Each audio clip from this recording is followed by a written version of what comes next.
The Massachusetts Department of Environmental Quality Engineering in 1979 detected groundwater contamination by chlorinated volatile organic compounds, which forced Wells G&H to close. The wells were public supplies in the city of Woburn, Massachusetts. The contaminated area is from Route 128 to the north, Route 93 to the east, the Boston and Maine Railroad to the west, and Salem Street to the south. In 1979, municipal wells G&H were found contaminated with volatile organic compounds known as VOCs. After testing this area, the EPA discovered that sediment, sludge, and soil were also contaminated as well. This contamination of the groundwater caused many people to get leukemia. The groundwater was contaminated by trichloroethylene. Arsenic was found contaminating sediments. And polycyclic aromatic hydrocarbons and polychlorinated biplanes were found contaminating the soil. The EPA proposed to declare Wells G&H a Superfund site on December 30, 1982, and was finalized on September 8, 1983. The Superfund site is 330 acres, with 5 separate properties and 14,500 people affected by the contaminated groundwater.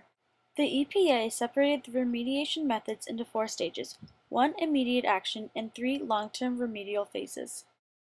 The remedial methods were focusing on source control and contaminant migration and cleanup of the aquifer in the Abruzzo River.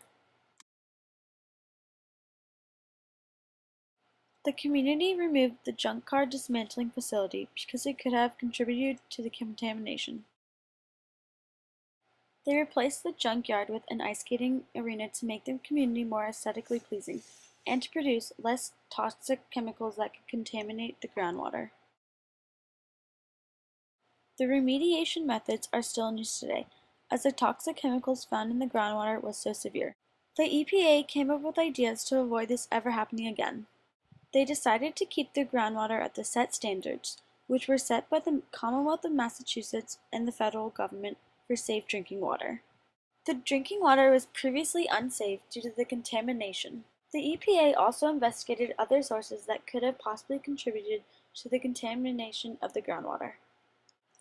The contamination of Wells G&H created many problems for Woburn, Massachusetts. It is one of the worst Superfund sites and one of the most expensive to clean up and restore to its natural habitat.